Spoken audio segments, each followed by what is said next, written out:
Ah, yes, questions. You had them, and we're going to deliver by answering the things that you've been interested about better understanding about our show, So I Married a Mennonite. Tommy T. and Smith family ask, are most old order Mennonites like Elva okay with having their pictures taken? This one here is interesting because it's kind of evolving in the last 5 or 10 years. And still is. It is, for sure, for sure. It's a complicated answer, guys, and here it is from my perspective and experiences with both my Old Order Amish and Old Order Mennonite neighbors. We have to start with the root of the tree, guys, and that is the Bible talks about do not make a graven image of yourself. And really, that particular scripture has been taken quite literally up until recent time. For example, Scott and I have seen over the years Amish dolls that are older antique dolls. They don't have a face. There's no eyes, there's no nose, there's no mouth on these little girls' dolls. That's taking that scripture almost on a literal level. Another example is very few Amish or conservative Mennonites up until the 1950s had mirrors in their homes,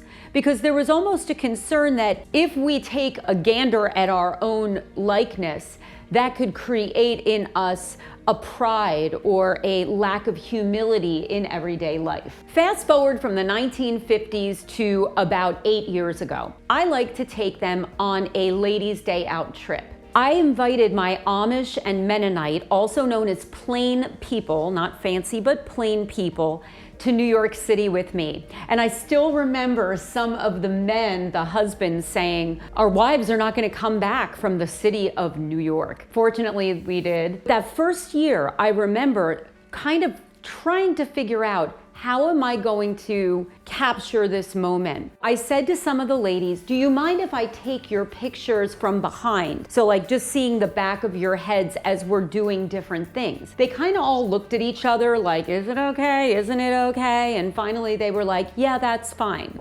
So I have a couple of pictures from that first year of just the back of heads, which was great. It was more than, I would have expected, right? Right. About 3 years later, I noticed that, people were kind of asking like to see pictures from that trip, and there was just like a little bit more openness. And so I said, do you guys mind if I just get like pictures of you guys just doing stuff throughout this trip now to Washington, D.C.? And it was much more immediate of an answer. And they were like, oh yeah, that's fine. We just don't want to pose. They didn't want to pose, smiling, looking at a camera. That was off limits. So I said, oh, no problem, no problem. So like year 3, I have a couple of pictures of just people's faces doing stuff. Fast forward about 6 years in, they were asking me to take pictures of them. And the last 2 years, they actually asked for a group photo. So I will not be posting on this YouTube channel any of those photos for their privacy, but I can tell you that in our possession, I have these great pictures of everyone looking at a camera, smiling, everybody's in a row, and now it's kind of become a little bit more of a tradition. As technology has evolved and as surveillance has evolved, the way that scripture has been interpreted and enforced is now changing and is different. It's interesting because we've had some of these plain people on our show. Can you explain a little bit about how that happened? Yeah. Because that's not, you would not expect to see the Old Order Mennonites on camera here, but yet we've had at least 3 throughout the tenure of the show that we've had. We posit this stuff very carefully with them. They all know that we do this. It's not a big mystery. What happens is we go to them and we say, we have this idea of a show that you would be an expert in that area.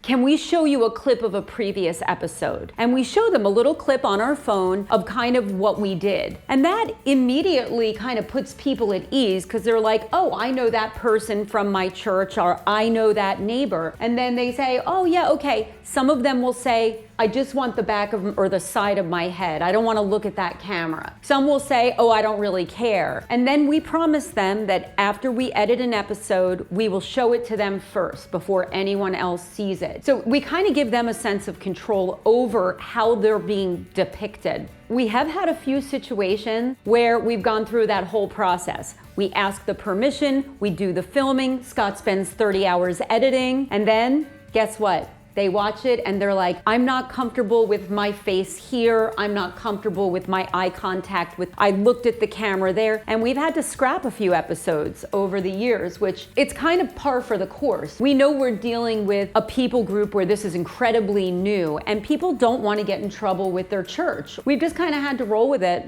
and take it for what it is. And you'll notice in those episodes that most of the people don't ever speak directly to the camera. Every group is different, guys. Like, you're gonna have some groups that are gonna be like, absolutely not, we want nothing to do with that. And then you have others who are a little more open. I think it really comes down to there's a trust factor. They know who we are. I was gonna say, it comes out of you building a relationship with them over the years and valuing their culture and them as a people over the years, that I think that that's been really kind of core for what we do. I don't think that you can push aside though that like, I married you. Right. So I kind of have like the get in free card a little bit. Maybe, or the outsider card too, depending on how you look at it. Because because you can ask questions that people being in the community, well, he should know better, but you don't. Right? That's true. The other thing is, this year for the very first time, we got a Christmas card from one of the Old Order Mennonites. Talk about that a little bit. Yeah, these are like card carrying Old Order horse and buggy Mennonite family. First year ever I ever got a Christmas card with their image on it. Family with 5 kids, all the kids looking at the camera smiling, parents sitting there looking at the camera smiling. Here we got this Christmas card. What a change in 8 years. Interestingly, we went to visit some neighbors this past week. We're filming this one in late December. All of their Christmas cards always are on their refrigerator. They go to church with this family. I looked at all their cards. Guess what? No picture with an image. So I have a pretty strong feeling that they probably are careful who they sent that picture to make sure that there would not be any issues or problems. Carpe Diem Kath asks, what type of Mennonite are you and your family? As you can guess, we're not Old Order Mennonite, nor are we Amish. But the church that we go to is a part of that community as far as being Mennonite. We attend a Mennonite church. We were talking about this earlier. It's a little bit like when you look at like an Orthodox Jewish person versus a Jewish person that's a little bit less Orthodox, but still might go to the synagogue each week. I think of like some of the Orthodox Jews, and then there's Ben Shapiro, right? You know, there's this huge range, right? It's that way within the Mennonite church. How would you describe the Mennonite church that we kind of go to? So we are a part of a conference. So Mennonite is the denomination, and within the denomination are many conferences. We are attendees of a Mennonite USA conference. We're going to put the link below so you can look at the doctrine of faith of the Mennonite USA people. I would say that we're probably hanging over on one of the more progressive sides of the pendulum as far as lifestyle, dress, even belief. There are core tenets that do not change when you look at Mennonites in general. Pacifism, humility, simplicity. Community is a big one. Community, yes, like living within community. All of these kind of make up the Mennonite culture, but how those things are played out are different based upon the conference. You'll see at our church, for example, when we go there, only a few of the oldest ladies actually wear head coverings. Most do not wear head coverings like you would see in maybe a more traditional or Old Order Mennonite church. It runs a gamut. How we do life looks different based upon interpretation of different scriptures and different tenets. I've Witnessed asks, if you're Mennonite, why are you wearing jewelry, seeking attention, and wearing New Age clothing? Yeah, Kristen, why are you doing that stuff? How dare you? Wow. Scandals. First of all, I want to thank you so much for your really heartfelt and non-judgmental question. It really warms my heart and my spirit to know that somebody is curious about my New Age outfit. I don't know what that means. Can you please write back and tell me what you mean by me wearing New Age clothing? I'm dying for the answer. So, as we already mentioned, our Mennonite USA conference does not forbid wearing jewelry. We live a typical modern Mennonite way. I think it's also important to point out that I am not a member of the Mennonite Church. I married somebody who is. I have chosen not to become an official member. So far, everyone tolerates it after 28 years. So the answer to the question is, I think it's important for folks to realize that I married into it and I've chosen to keep my way of dress. And at the end of the day, the way that attention is viewed, I think that that is interpretation. It's important to realize that the way that we view our show is information. Also, it's kind of therapeutic for us to work together to kind of explore some of the things that maybe we wouldn't have done so otherwise. I'm trying new things that I've never done before because I've either been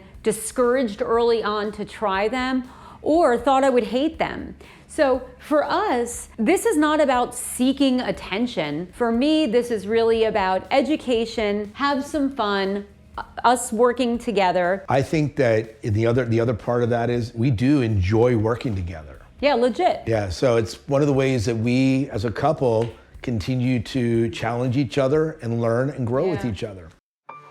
Ivane Alfaro asks, Amish and Mennonites do not marry Englishers outside of their race, right?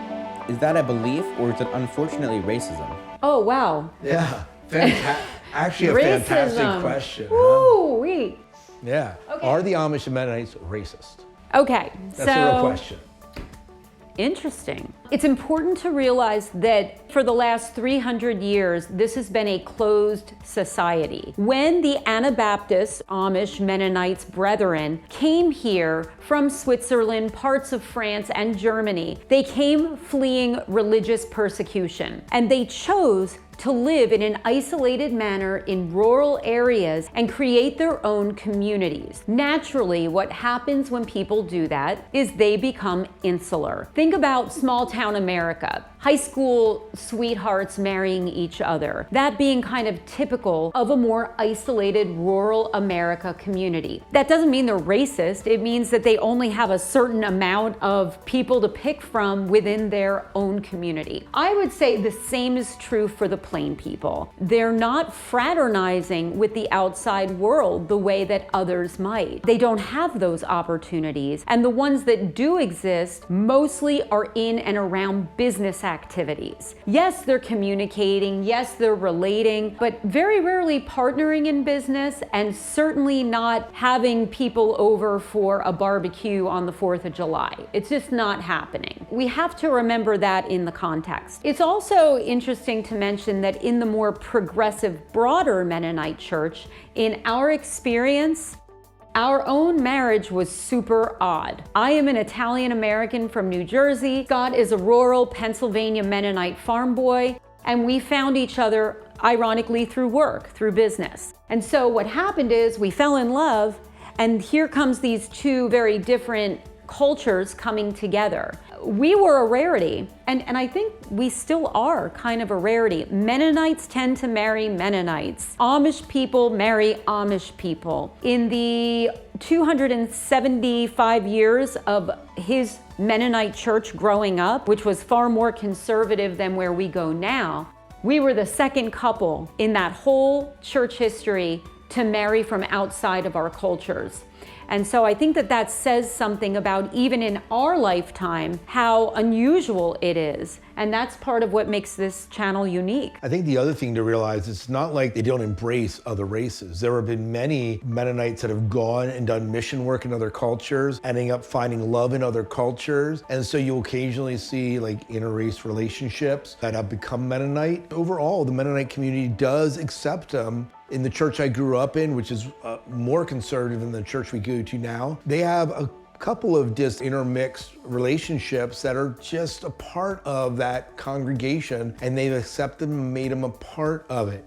It's not common, but I think the reason that they don't marry outside their culture has more to do with that they're a close community.